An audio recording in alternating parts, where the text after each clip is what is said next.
Le dernier quart d'heure de Smart Bourse chaque soir, c'est le quart d'heure thématique, marché à thème. Le thème ce soir, c'est celui de l'ESG, comme souvent. Et j'aime bien qu'on rentre un peu dans les coulisses de l'ESG. ESG et Big Data. On en parle avec Carmine Defranco, le responsable de la recherche d'Ociam, qui est à mes côtés en plateau. Bonsoir Carmine. Bonsoir Grégoire. Bienvenue. Effectivement, j'aime bien que vous nous expliquiez comment une société de gestion comme Ociam, et comment vous regardez d'ailleurs la manière dont l'industrie de la gestion d'actifs se saisit de ces données ESG, puisque là on parle de la donnée avec vous spécifiquement.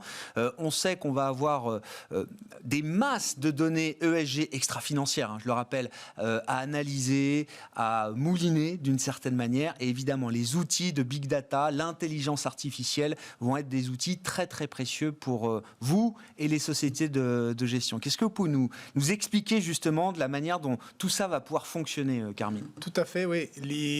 Les réglementations qui sont arrivées, sont en train d'arriver, qui vont impacter l'industrie de l'épargne, mais aussi les industries, donc les entreprises cotées, vont produire des masses de données qu'il faudra quelque part interpréter, analyser et du coup intégrer dans les gestions. Alors, quand il s'agit d'un indicateur, 2, 3, en général, on arrive à visualiser, donc on comprend. C'est un peu la beauté du cerveau humain. Par contre, le cerveau humain n'est plus du tout bon quand il s'agit d'aller chercher les grandes dimensions. Donc vous avez des centaines et des centaines ou des milliers d'indicateurs. Comment faire la part des choses entre ce qui est du vrai signal et ce qui est du bruit.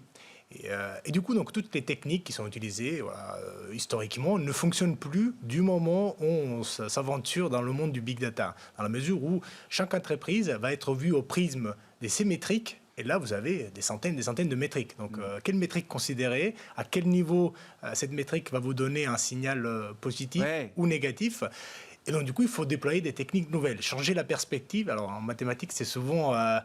on résout des problèmes en changeant les perspectives. Donc, plutôt qu'essayer de comprendre chaque indicateur un par un, essayons de imiter ce que le cerveau humain sait faire très bien. C'est de dire, partir de très peu d'indicateurs et définir un profil type, un pattern. Et donc c'est ça, quelque part, l'idée de l'intelligence artificielle. Donc répliquer des fonctions que pour nous, ils sont banales, typiquement distinguer des objets, alors que pour une machine, ils sont très compliqués. Sauf que les avancées récentes, en termes de puissance de calcul, en termes de disponibilité des données, font que ces algorithmes, maintenant, on peut vraiment les tester. On peut voir exactement à quel moment la machine peut être supérieure à l'homme dans ce genre d'analyse. Et dans le cas de l'ESG, c'est bien ce qu'on constate. Oui, d'autant que le monde de la finance et de la gestion d'actifs sait déjà utiliser ces outils, la big data et l'intelligence artificielle. Alors pour l'ESG demain, mais déjà pour analyser le marché, analyser certains comportements, essayer de mettre même en place, comme vous dites, des patterns, des schémas un peu prédictifs d'une certaine manière. C'est tout l'idée d'aller chercher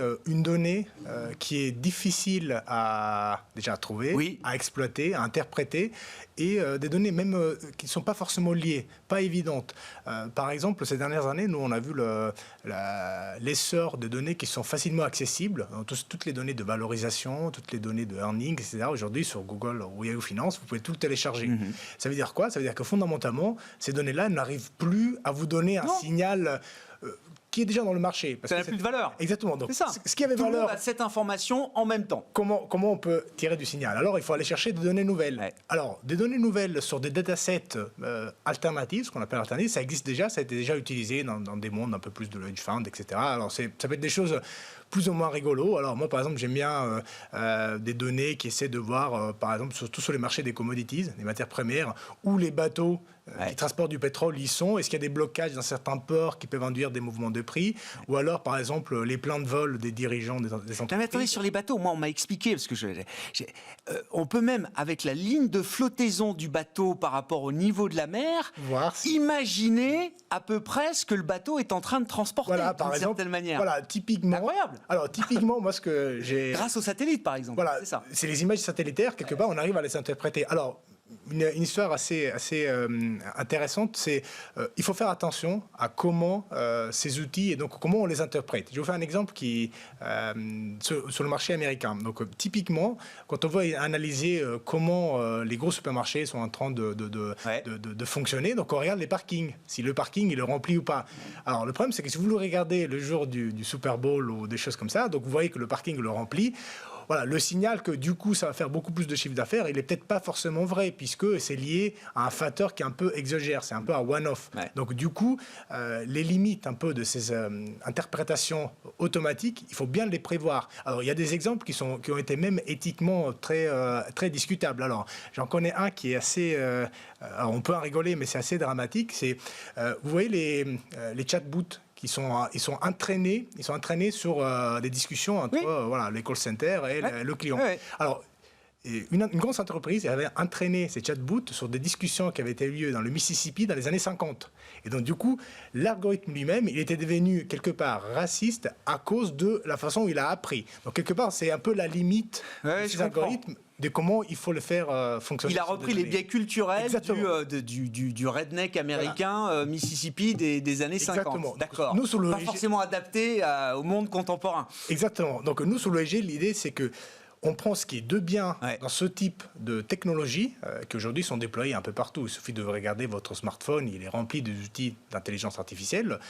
Et quelque part, lui donner tout ce qu'on a appris, tout ce qu'on sait faire dans le monde de la finance, donc comment interpréter, quel type de signal aller chercher, sans forcément lui indiquer la rue, mais on lui indique les grands principes. Par exemple, qu'est-ce qu'on peut regarder, qu'est-ce qui n'est pas éthiquement acceptable, etc. Et donc, l'idée, c'est comment on arrive du coup à extraire du signal à partir de données ESG qui deviennent, encore une fois, de plus en plus difficiles à analyser parce que pour chaque entreprise, aujourd'hui, vous avez des centaines d'indicateurs. Quel type de données alternatives, là, dans le monde de l'ESG, vont devenir des données intéressantes, selon vous, Carmine ? Sur la partie sociale, par exemple, ce qui est, voilà, on sait, en discutant même avec les gens qui s'intéressent à ces thématiques, on sait que le social, le S du l'ESG, c'est toujours le plus compliqué parce qu'il y a des indicateurs faciles qu'on peut vraiment regarder dans les rapports annuels, typiquement le nombre de membres, alors ça peut être de gens féminines dans le board ou alors le turnover des salariés, donc ça c'est des choses qu'on peut lire. Par contre, si vous voulez avoir quelque chose qui vous donne une idée de la culture d'entreprise, ça vous n'avez pas une métrique bien ou pas bien. Donc il faut essayer de l'analyser avec des données un peu alternatives. Donc par exemple, ce qu'on peut regarder, ce sont... Alors, il y a beaucoup de bruit, donc il faut toujours faire la part des choses, mais par exemple sur Twitter ou sur des sites spécialisés dans lesquels les employés peuvent donner un peu une idée, s'exprimer. Et donc vous comprenez... C'est Glassdoor, hein, c'est ça, voilà, le grand site. Voilà, par exemple. Donc l'idée, c'est mélanger plein de sources pour essayer d'arriver à quelque chose qui est de nature très qualitative, mais indéfinissable. La culture d'entreprise. Donc ça, c'est un exemple du S, mais on peut avoir des mêmes exemples sur le G ou sur le E. Par exemple, sur le G, on peut écouter, on peut lire les minutes d'une assemblée générale avec des intelligences artificielles, parce que souvent, c'est des documents... C'est des gros pavés, oui, bien sûr. Voilà. Ouais. Et essayer de comprendre, en lisant les minutes, essayer de comprendre, est-ce que c'était une AG dans laquelle il y a eu une vraie volonté de dialogue, ou alors c'était une AG plutôt compliquée. Ouais. Voilà. Ces technologies-là, nouvelles, vont devenir de plus en plus nécessaires pour la gestion d'actifs. Et ça veut dire, pour conclure, Carmine, parce que chez Ociam, en plus, vous êtes vraiment une société de gestion d'ingénieurs. Hein. Il y a des matheux. Non, mais c'est vrai, beaucoup de choses sont... voilà, c'est les ETF intelligents, le smart beta. Ça veut dire que l'ESG, finalement, va devenir une gestion systématique comme les autres ?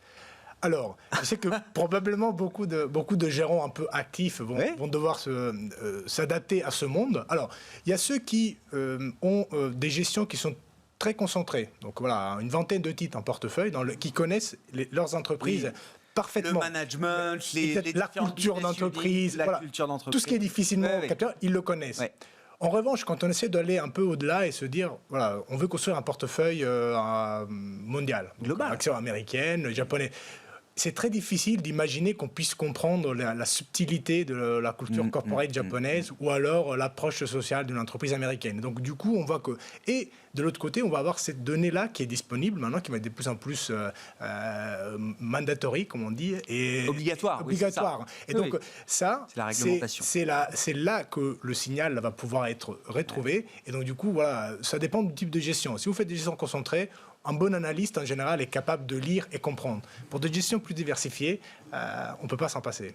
Merci beaucoup, Carmine, pour cette mise en perspective. Le big data, évidemment, qui sera un outil clé pour la gestion ESG, l'analyse ESG, la gestion ESG. Voilà, filtrer les bruits, identifier les signaux, tout ça, ce sont l'outil informatique aura évidemment toute sa légitimité dans cette stratégie-là. Merci beaucoup, Carmine Defranco, qui est avec nous dans le dernier quart d'heure ce soir de Smart Bourse, le responsable de la recherche d'Ociam avec nous ce soir.